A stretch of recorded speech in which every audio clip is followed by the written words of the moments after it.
What have I learned from lockdown? 10.5 lessons in no particular order.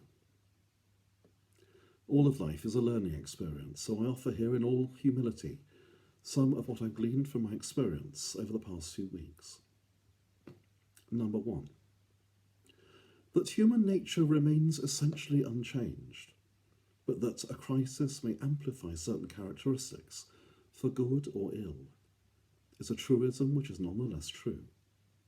In short, lockdown brought out the worst and the best in people,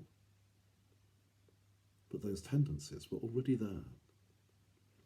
The potential for self-interest, which led some people to stockpile loo roll and pasta, leaving nothing on the shelf for others, was merely made plain, laid bare by circumstance. Similarly, the potential for acts of altruism was similarly ever present, but brought to the surface in the current situation. Number 2, that the church is an active community of people, not just a building, however precious and much missed that building may be to us, is a clear but easily overlooked truth, which rises to the surface in crisis, particularly in rural communities. Number 3, that we are not all in this together, or at least not all with equal impact, is also apparent.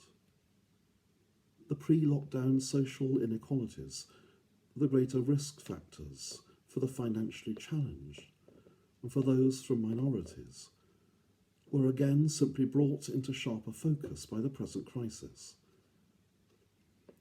I'm conscious, as a person of faith whose credo calls for social justice as part of the bringing in of the reign of God, of the fact that my village experience of lockdown, enhanced by a garden and comfortable surroundings, is in stark contrast to that of someone living in a flat with family with little or no resources and no internet access. But fundamental divisions in society were clearly there all along.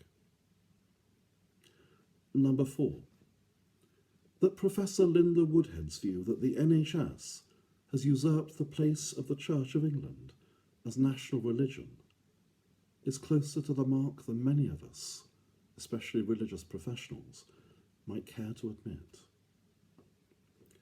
Number 5, that, the previous point notwithstanding, country parishes are more resourceful than some might think. Faced with the call from the archbishops to respond and become part of a new kind of church in the face of COVID-19, our own parish, thanks in large measure to the efforts of my secretary Maria Whiteman, now has online presence with Facebook and Twitter and Zoom all coming into their own, with posts receiving many more hits than our usual Sunday attendance. Number 6, that the desire to offer light relief in the face of lockdown probably does still not entirely excuse my reviving the rapping vicar alter ego.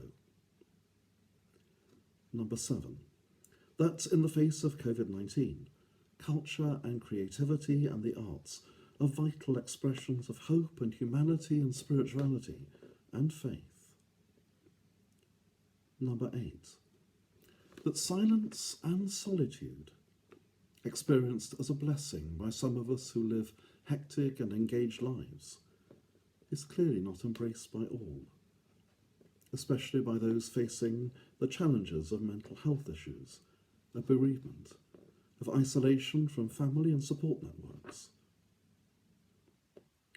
Number 9, that home-baked bread tastes infinitely better than supermarket alternatives. In fact, that any food made lovingly and shared is a vital glue holding us together in challenging times. Number 10, that key worker is necessarily a broader term than many of us first realised. While care workers and the NHS are rightly praised, we rely upon so many others. The teachers who've remained working to support vulnerable children and the offspring of other key workers, the delivery drivers and warehouse workers and transport workers and refuse collectors, the shop workers, and all of those who place themselves in risk with little acknowledgement. Number 10.5. That whatever machinations one might contrive, gin cannot truly be classified as essential shopping, even for rural Anglicans.